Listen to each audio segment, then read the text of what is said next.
ఉద్యమకారులం అని వాళ్లే చెప్పుకుంటున్నారంటూ కూడా సంచలన వ్యాఖ్యలు చేశారు తెలంగాణ ముఖ్యమంత్రి రేవంత్ రెడ్డి. పోలీసులు నోటీసులు ఇస్తే జాతిపితకు నోటీసులు ఇస్తారా అంటున్నారు. జాతిపిత గాంధీజీ పదవులు త్యాగం చేసి ప్రాణాలు వదిలారంటూ కూడా చెప్పుకొచ్చారు రేవంత్ రెడ్డి. మరి ఇప్పుడు జాతిపిత ఏం చేశారు? కోదండరాం ఉద్యమకారుడు కాదా? తలుపులు బద్దలు కొట్టి కోదండరాంను అరెస్టు చేసింది మీ పాలనలో కాదా? అప్పుడు ఉద్యమకారులు గుర్తుకు రాలేదా? పోలీసులు మిమ్మల్ని అలా తలుపులు బద్దలు కొట్టి తీసుకురాలేదు కదా. నోటీసులు ఇచ్చి విచారణకు పిలిచారు. పదవులు, వేల కోట్ల ఆస్తులు సంపాదించుకున్న మీరు ఉద్యమకారులు ఎలా అవుతారు? ప్రజలు మిమ్మల్ని తిరస్కరించినప్పుడు అర్థం చేసుకోవాలి. మనమేం దైవాంశ సంభూతులం కాదు. ప్రజాస్వామ్యంలో తప్పు చేసిన వారు విచారణ ఎదుర్కోవాల్సిందే అంటూ సంచలన వ్యాఖ్యలు చేశారు తెలంగాణ ముఖ్యమంత్రి రేవంత్ రెడ్డి. ఈ నేపథ్యంలో ఒక్కసారిగా ఆయన చేసిన వ్యాఖ్యలు పెను దుమారాన్ని రేపుతున్నాయి. మాజీ ముఖ్యమంత్రి, అలాగే తెలంగాణకు సంబంధించి కీలకమైన రాజకీయ నాయకుడిగా ఉన్నారని చెప్పుకోవాలి బీఆర్ఎస్ అధినేత కేసీఆర్. కేసీఆర్పై ముఖ్యమంత్రి రేవంత్ రెడ్డి సంచలన వ్యాఖ్యలు చేశారు. తెలంగాణ జాతిపిత అని కొందరు వాళ్లకు వాళ్లే రాసుకుంటున్నారంటూ సంచలన వ్యాఖ్యలు చేశారు. ఆయన ఉద్యమకారులం అని వాళ్లే చెప్పుకుంటున్నారు అంటూ కూడా చెప్పుకొచ్చారు. ఈ నేపథ్యంలో తెలంగాణ ముఖ్యమంత్రి రేవంత్ రెడ్డి ఇంకా ఎటువంటి సంచలన వ్యాఖ్యలు చేశారు ముందుగా చూద్దాం. మా తర్వాత ఇన్ డీటెయిల్గా మాట్లాడుకుందాం. కుటుంబానికి నిల్వ నీడ లేకుండా ఉన్నదంతా ప్రజలకు పంచిచ్చిన వాళ్ళను ఉద్యమకారులు అన్నారు, జాతిపితలు అన్నారు. వచ్చిన తెలంగాణ రాష్ట్రంలో పదవులన్నీ మీరే తీసుకుంటారు. వందల ఎకరాల ఫామ్ హౌజులు మీకే వచ్చే, టీవీలు మీకే వచ్చే, పేపర్లు మీకే వచ్చే, వేల కోట్ల రూపాయల వ్యాపారాలు మీకే వచ్చే. ఉన్న పదవులన్నీ మీరే పంచుకుంటారు, చేయాల్సిన తప్పులన్నీ మీరే చేస్తారు, పంచుకోవాల్సిన కాంట్రాక్టులన్నీ మీరు పంచుకున్నాక మీరెట్లా జాతిపిత అవుతారు, మీరెట్లా ఉద్యమకారుడు అవుతారో నాకు అర్థం కాలే. దయచేసి ప్రజలు తిరస్కరించినప్పుడు అర్థం చేసుకోవాలి. ప్రజాక్షేత్రంలో మీరే స్వయంగా ఎమ్మెల్యేకి ఓడిపోయినప్పుడు, పార్లమెంటు ఎన్నికల్లో మీకు ప్రజలు ఒక్క సీటు కూడా ఇవ్వలేదన్నప్పుడు ప్రజల తిరస్కరణకు మీరు గురైనరు. కానీ ప్రజలు ఓటేయక ప్రజలే తప్పు చేసిండ్రన్న ఆ నేరాన్ని ప్రజల మీద మోపడానికి ప్రయత్నం చేస్తే ఇదెక్కడి ప్రజాస్వామ్యము, ఇదెక్కడి జాతిపిత, ఇదెక్కడి ఉద్యమకారుడి ఆలోచన? కుటుంబానికి నిల్వ నీడ లేకుండా ఉన్నదంతా రైట్. అది తెలంగాణ ముఖ్యమంత్రి రేవంత్ రెడ్డి చేసిన సంచలన వ్యాఖ్యలు. ఈ క్రమంలో ఎటువంటి దుమారాన్ని రేపుతున్నాయి? ఇటు బీఆర్ఎస్ నుంచి ఉన్న రియాక్షన్ స్టార్ట్ అయ్యాయి. డీటెయిల్గా మాట్లాడుకుందాం.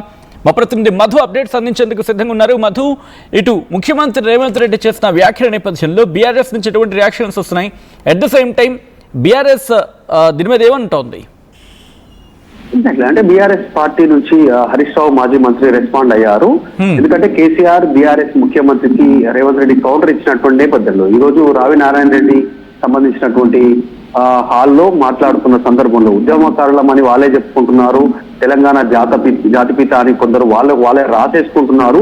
పోలీసులు ఒక చిన్న నోటీస్ ఇస్తే దానికి కనీసం ఇంత పెద్ద రాద్ధాంతం చేస్తారా?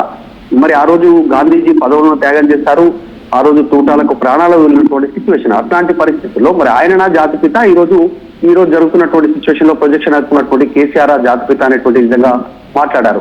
సో మరి అప్పుడు జాతిపిత అని చెప్పుకుంటున్న వాళ్ళు ఏం చేస్తారు, ప్రస్తుతం ఇప్పుడు జాతిపిత అని చెప్పుకుంటున్నటువంటి వాళ్ళు ఏం చేస్తారు? తెలంగాణ ఉద్యమకారులను ఏకం చేసి ఉద్యమాన్ని నడిపించినటువంటి ప్రొఫెసర్ కోదండరాం ఉద్యమకారుడు కాదా అంటూ ఎగ్జాంపుల్ తీసుకున్నారు ముఖ్యమంత్రి రేవంత్ రెడ్డి. తర్వాత ఆనాడు తలుపులు బద్దలు కొట్టి కోదండరాంని అరెస్ట్ చేసినటువంటి సిచ్యువేషన్ లో ఉద్యమకారులు గుర్తుకు రాలేదా? మరి ఆయన ఉద్యమకారుడు కాదా? కనీసం మీకు మాత్రం అట్లా జరగలేదే, కేవలం నోటీస్ ఇచ్చారు, విచారణకు పిలిచారు. మరి ఇప్పుడు ఈ రోజు మీకు సంబంధించినటువంటి విషయంలో అనేక పదవులు అనుభవించారంటూ కుటుంబ సభ్యులు టార్గెట్ చేశారు ఆయన రేవంత్ రెడ్డి. కేసీఆర్ కుటుంబ సభ్యులు వేల కోట్ల ఆస్తులు సంపాదించుకున్నారు, ఉద్యమకారులు మీరెట్లా అవుతారు, ఉద్యమకారులు అంటే ఆస్తులు ఉండొద్దు అనేటువంటి రీతిలో ఆయన మాట్లాడారు.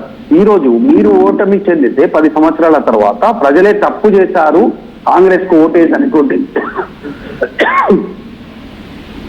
ప్రజలే తప్పు చేశారు, కాంగ్రెస్ పార్టీకి ఓటు వేసి అనేటువంటి రీతిలో మాట్లాడుతూ ఉన్నారు. ఇదెక్కడి ఉద్యమము, ఇదెక్కడి తెలంగాణ జాతిపితకు సంబంధించినటువంటి సంస్కృతి అనేటువంటిది ఆయన కాస్త కౌంటర్ ఇచ్చే ప్రయత్నం చేశారు. తర్వాత పక్క రాష్ట్రం శిబు సోరెన్కి సంబంధించినటువంటి వాళ్ళకి సంబంధించిన విషయం కూడా ఎక్స్ప్లెయిన్ చేశారు.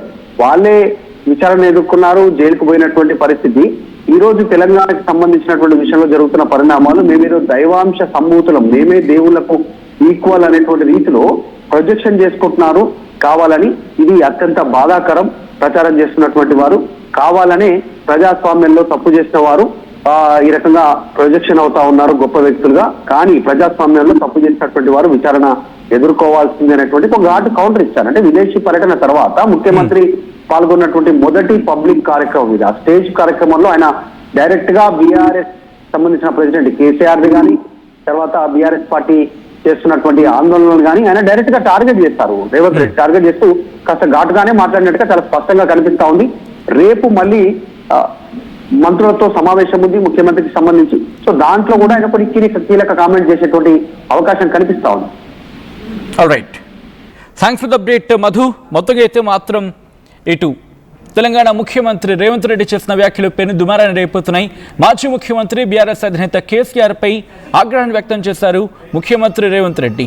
తెలంగాణ జాతిపిత అని కొందరు వాళ్లకు వాళ్లే రాసుకుంటున్నారంటూ సంచలన వ్యాఖ్యలు చేసుకొచ్చారు ఆయన. ఉద్యమకారులమని వాళ్లే చెప్పుకుంటున్నారు. పోలీసులు నోటీసులు ఇస్తే జాతిపితకు నోటీసులు ఇస్తారా అంటున్నారు. అంటే పోలీసులు నోటీసులు ఇస్తే జాతిపితకు నోటీసులు ఇస్తారా అంటున్నారు. జాతిపిత గాంధీజీ పదవులు త్యాగం చేసి ప్రాణాలు వదిలారు. మరి ఇప్పుడు జాతిపిత ఏం చేశారు? కోదండరాం ఉద్యమకారుడు కాదా? తలుపులు బద్దలు కొట్టి కోదండరాంను అరెస్ట్ చేసింది మీ పాలనలో కాదా? అప్పుడు ఉద్యమకారులు గుర్తుకు రాలేదా అంటూ ప్రశ్నను సంధించారు ముఖ్యమంత్రి రేవంత్ రెడ్డి. పోలీసులు మిమ్మల్ని అలా తలుపులు బద్దలు కొట్టి తీసుకురాలేదు కదా, నోటీసులు ఇచ్చి విచారణకు పిలిచారు. పదవులు వేల కోట్ల ఆస్తులు సంపాదించుకున్న మీరు ఉద్యమకారులు ఎలా అవుతారు? ప్రజలు మిమ్మల్ని తిరస్కరించినప్పుడు అర్థం చేసుకోవాలి. మనమేం దైవాంశ సంభూతులం కాదు. ప్రజాస్వామ్యంలో తప్పు చేసిన వారు విచారణ ఎదుర్కోవాల్సిందే అంటూ కూడా సంచలన వ్యాఖ్యలు చేశారు తెలంగాణ ముఖ్యమంత్రి రేవంత్ రెడ్డి. ఈ క్రమంలో ఎందుకీ ఈ కాంటెక్స్ట్ గురించి మాట్లాడుకునే క్రమంలో ముఖ్యమంత్రి రేవంత్ రెడ్డి ఏమన్నారు ఒకసారి డీటెయిల్గా చూద్దాం. ఎందుకంటే ఈ మధ్యకాలంలో కొంతమంది తెలంగాణ జాతిపిత అని వాళ్ళే టైటిల్స్ ఇచ్చేసుకుంటారు. ఉద్యమకారుడు అనే పదాలు వాళ్ళే రాసేసుకుంటారు. చేసిన తప్పులకు పోలీసులు నోటీసులు ఇస్తే తెలంగాణ జాతిపితకు నోటీసు ఇవ్వడం అంటే మొత్తం తెలంగాణ సమాజానికే నోటీసు ఇచ్చినట్టు అంటారు. ఒక ఉద్యమకారుడిని ఈ రకంగా మీరు అవమానిస్తారా అంటారు. నిజంగానే తెలంగాణ జాతిపితనే అయితే ఆనాటి జాతిపిత దేనికే ఆదర్శంగా నిలబడ్డాడు? ఏదైనా పదవి తీసుకున్నాడా? పోని కుటుంబం కోసం ఏదైనా అడిగిండా? 30 సంవత్సరాలు బ్రిటిషర్స్ మీద కొట్లాడితే కట్టె ఎత్తడానికి కూడా ధైర్యం చాలలే.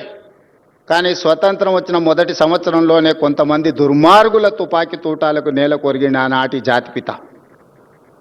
మరి ఈనాడు జాతిపితగా చెప్పుకునే వాళ్ళు, ఉద్యమకారులు అని చెప్పుకునే వాళ్ళు, రాజకీయ పార్టీలు ఒక పరిస్థితిలో వైఫల్యం చెందినాయి అనుకున్నప్పుడు అన్ని రాజకీయ పార్టీలు కలిసి ఒక పొలిటికల్ జేఏసీ పెట్టుకొని ఆ జేఏసీకి చైర్మన్గా ప్రొఫెసర్ కోదండరాం గారిని పిల్లలకు పాఠాలు చెప్పుకునే పంతులను మనం ముందులో పెట్టుకొని తెలంగాణ రాష్ట్రాన్ని సాధించినాం.